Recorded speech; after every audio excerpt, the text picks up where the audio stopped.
qui ont déjà posé une action, qui sont déjà dans un comportement et caractère, on leur pose la question, qu'est-ce que tu as foutu, qu'est-ce que tu as fait? Ils nous répondent, je ne sais pas.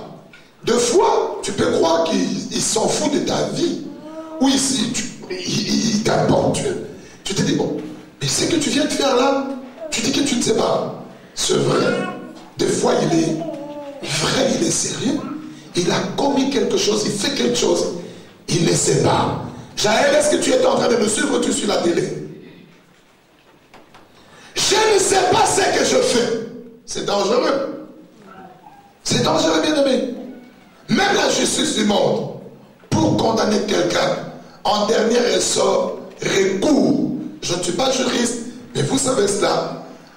On voit les comportements. Ce qui a fait que tel présumé prévenu ait posé tel acte. Deux fois, ça nous choque. On se dit, quelqu'un qui tue des gens comme ça, on est qu'il soit condamné, mais on cherche à savoir quel est le mobile qui l'a poussé à avoir un tel comportement. Même chez Dieu aussi. Je ne sais pas ce que je fais. Nous sommes au verset 15. Au 15e verset.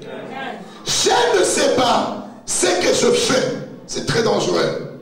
Quand tu commences à ne pas savoir ce que tu es en train de faire, tu es sur une pente raide. Et tu y es là à regretter seul.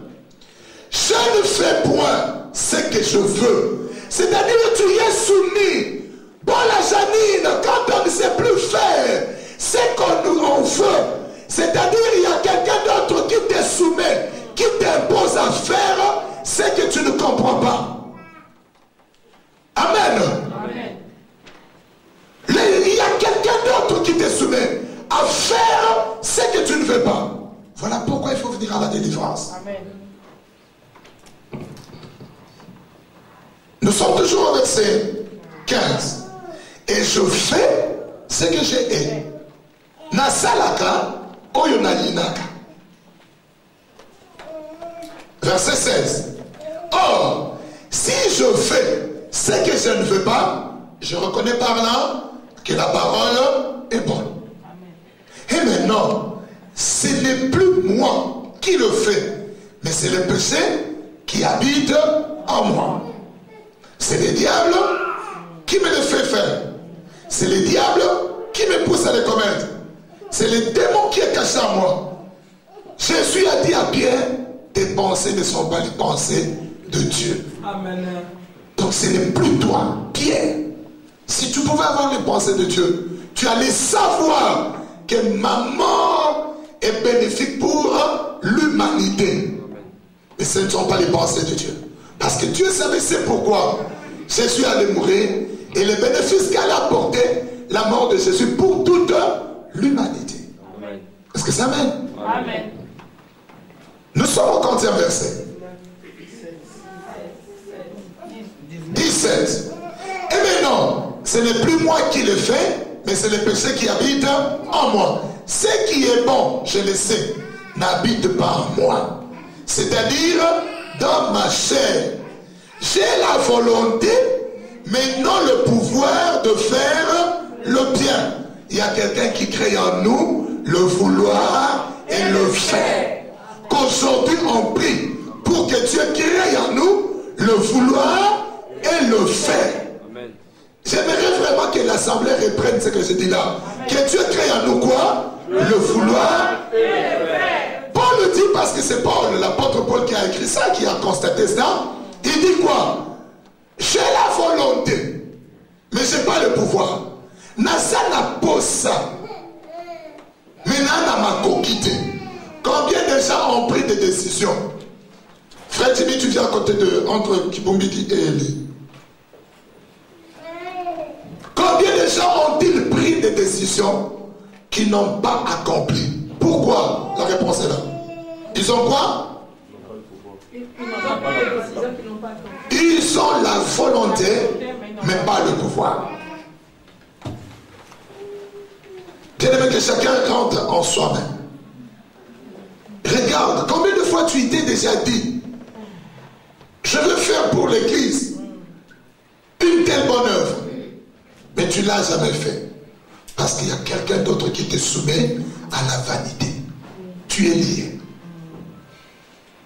Vous remarquerez qu'ici on parle, on continue d'abord. Hein, après le Saint-Esprit va nous aider à décortiquer ces passages. Nous sommes au verset 18. Ce qui est bon, je le sais, n'habite pas en moi. C'est-à-dire dans ma chair. J'ai la volonté, mais non le pouvoir de faire le bien. Car je ne fais pas le bien que je veux. Et je fais le mal que je ne veux pas. Et si je fais ce que je ne veux pas, ce n'est plus moi qui le fais. C'est les démons, les péchés, les diables, l'environnement qui habite en moi, le monde qui habite en moi. Bien-aimé, tu devrais même être délivré du monde. Il y a beaucoup de gens qui ont avalé le monde en eux. Maintenant, au lieu, quand la Bible me dit, un enfant de Dieu ne peut pas se comporter comme quelqu'un du monde, il est impossible de se conduire comme quelqu'un, une fille de Dieu, un enfant de Dieu. Parce qu'en lui, il y a le monde. Et ce qu'il fait ou ce qu'elle fait, c'est le monde qui se reproduit. Verset 20. Et si je fais ce que je ne veux pas, ce n'est plus moi qui le fais. C'est le péché qui habite en moi. Je trouve donc en moi cette loi. Quand je veux faire le bien, le mal est attaché à moi. Car je prends plaisir à la parole de Dieu selon l'homme intérieur. Quand tu écoutes la parole de Dieu, tu prends des décisions. Tu te dis, non, la parole de Dieu est bonne. Je vais abandonner ceci, cela. Ça, c'est l'homme intérieur. Mais je vois dans mes membres une autre loi qui lutte contre la loi de mon entendement. Quelle loi? Comprenez par là, bien-aimé, que l'esprit est combattu par la chair. L'âme est combattue par la chair. L'homme intérieur, c'est l'âme. L'âme, le siège de la personnalité, de la décision, le pouvoir échappe. Et la chair, les membres qui sont sur la terre font la guerre à qui? À l'âme et à l'esprit. Regarde bien à la lumière de la parole de Dieu. Nous allons lever notre main droite. Nos yeux fermés. Lève ta main au-dessus de ta tête. Et lève ta main au-dessus de ta tête. Que ta main dépasse ta tête. Je ne vais pas citer des noms. J'ai dit que la main dépasse le niveau de la tête. Tu vas fermer les yeux et tu vas prier. Tu vas demander à Dieu qui te révèle ton véritable état d'âme. Amen. Qui te révèle. Ainsi tu chercheras la délivrance. Amen. Tu diras à Dieu, éclaire mes ténèbres. Révèle-moi si j'ai le pouvoir. Prions.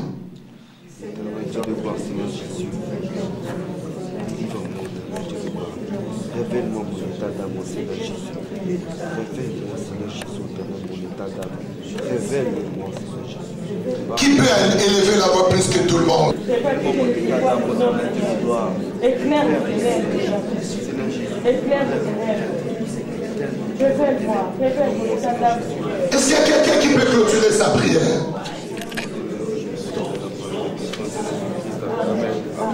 Amen, peuple de Dieu. Amen.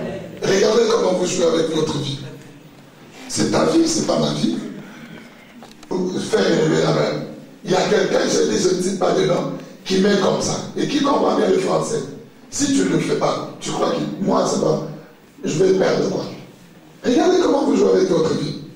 Moi, je crois que quelqu'un allait se tenir debout et crier à Dieu et lui demander que l'Éternel lui révèle son état d'âme. Mais tu es en train de regarder par-ci, par-là. Tes pensées sont évasives. Tu as des pensées en voyage. En principe, ce genre d'enseignement, on devrait pleurer. Quand tu écoutes, tu pleures sur ta vie. Tu ne dois pas rester comme ça insensible. Tu connais ce que tu as dit. Nous allons y arriver. On continue la lecture. Écoutez ce que qui me rend captif. Qui rend quoi? Comme captive ou captif. Or, Jésus est venu pour proclamer la délivrance aux captifs. Amen. Paul a constaté, il a fait un examen, l'état d'âme. Aujourd'hui, les gens, ils disent, est-ce que tu connais l'état d'âme de tel. Mais aujourd'hui, que chacun cherche à ce que l'Éternel lui révèle.